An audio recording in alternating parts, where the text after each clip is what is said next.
The word that refers to any name जो शब्द ना को बुझाए ताको विशेष्य कहुए ताको आम कहूँ नामवाचक शब्द।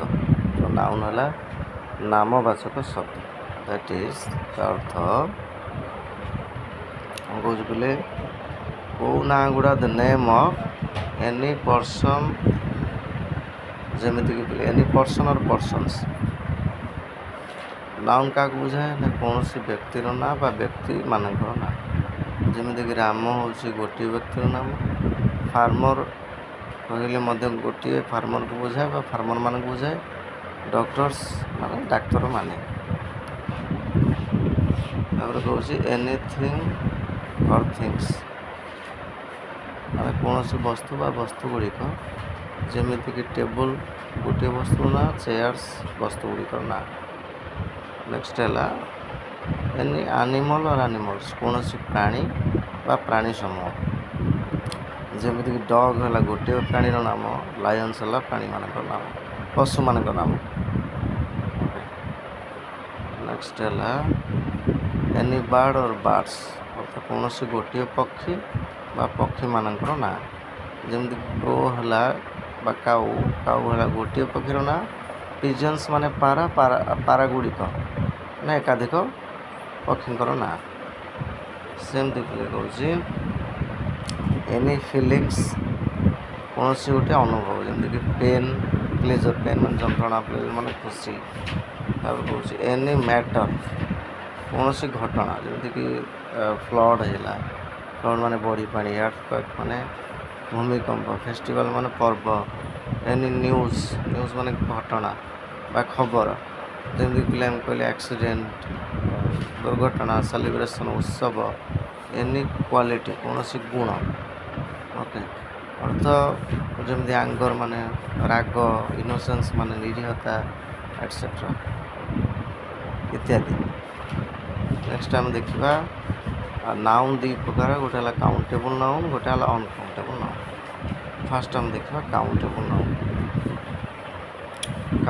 नाउन सॉरी अनकाउंटेबल नाउन कुछ nouns those can not be counted जो विशेष्य का शब्द आम काउंट कर ना गणी पार ना ताको आम कहू अनकाउंटेबल नाउन जमीक पिले आम कहले water oil milk rice sugar air paper इत्यादि माने पानी तेल क्षीर चाउल चीनी वायु पेपर एसब जिन को आम गणी पार ना पेपर कहले गणी पार पेपर है अनकाउंटेबल पीस ऑफ पेपर कहले गणी पार से काउंटेबल हम।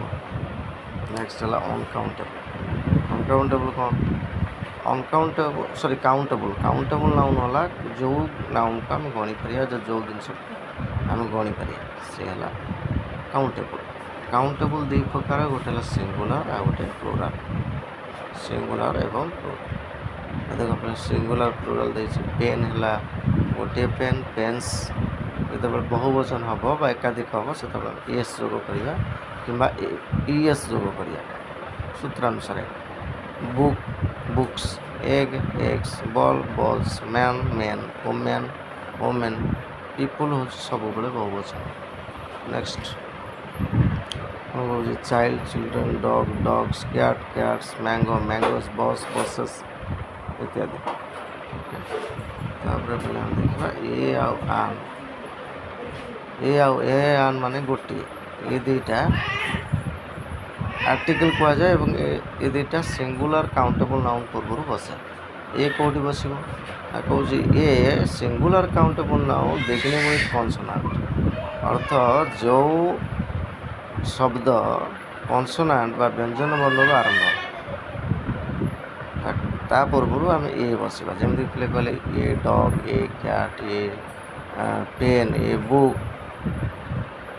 एटसेट्रा डबल लिखाई तेणुक जो शब्द व्यंजन वर्ण आरंभ ता पूर्व आम कौन बसवा ए बसवा। कहूँ नेक्स्ट जो शब्द the words beginning with A I O U A I O U हूँ भावेल्स बा स्वरवर्ण स्वरवर्ण जो शब्दर प्रथम अक्षर हो ତା ପୂର୍ବରୁ ଯଦି ଆମେ ଗୋଟିଏ ଲଗେଇବା ତେଣୁ ଆମେ ଆନ୍ ଲଗେଇବା ଆନ୍। ଓକେ, କହୁଛି ଏଇ ଯେଉଁ ଶବ୍ଦ ଏଗୁଡ଼ିକ ଯେଉଁଗୁଡ଼ିକ ଏ ଇ ଆଇ ଓ ୟୁରୁ ଷ୍ଟାର୍ଟ ସେମାନଙ୍କ ପୂର୍ବରୁ ଆନ୍ ବସେଇବା। ଯେମିତିକି ପିଲେ ଆନ୍ ଏଲିଫାଣ୍ଟ ଗୋଟିଏ ହାତୀ, ଆନ୍ ଏରୋପ୍ଲେନ୍ ଗୋଟିଏ ଏରୋପ୍ଲେନ୍, ଆନ୍ ଅମ୍ବ୍ରେଲା ଗୋଟିଏ ଛତା, ଆନ୍ ଇଲୁଜନ୍ ଗୋଟିଏ ଭ୍ରମ, ଆନ୍ ଆଉଲ୍ ଗୋଟିଏ ପେଚା, ଆନ୍ ଆୱାର। ଆନ୍ ଆୱାର ଅର୍ଥ ଏଠି ଆୱାର ଏଚ୍ରେ ଷ୍ଟାର୍ଟ ହେଲେ ବି ଏହାର ପ୍ରନାଉନ୍ସିଏସନ୍ ବା ଉଚ୍ଚାରଣ ଆସୁଛି ଆ।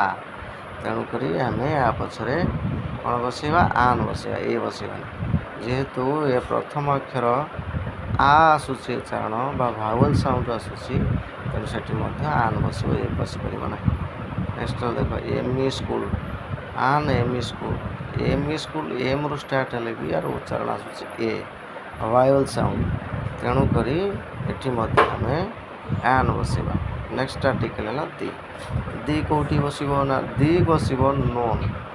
ଦି ବସିବ ନୋନ୍ ନାଉନ୍, ସିଙ୍ଗୁଲାର ହେଉ କିମ୍ବା ପ୍ଲୁରାଲ୍, ଯେଉଁ ନାଉନ୍ ବିଷୟରେ ଆମେ ପ୍ରଥମ ଥର କହିଥିବା, ସେକେଣ୍ଡ ଟାଇମ୍ କହୁଥିବା ସେଇ ନାଉନ୍ ପୂର୍ବରୁ ଦି ବସିବ। ପର୍ଟିକୁଲାର, ଦି ଅର୍ଥ ପର୍ଟିକୁଲାର ଅର୍ଥ ଗୋଟିଏ, ଟି। ଦି ଅର୍ଥ ଟି, ସେ ଜିନିଷ ଟି, ଯେଉଁ ଜିନିଷ ବିଷୟରେ ଆମେ ଅଲରେଡ଼ି କହିଛେ ସେକେଣ୍ଡ ଟାଇମ୍ କହୁଛେ ସେଇ ନାଉନ୍ ପୂର୍ବରୁ ବସିବ ଦି।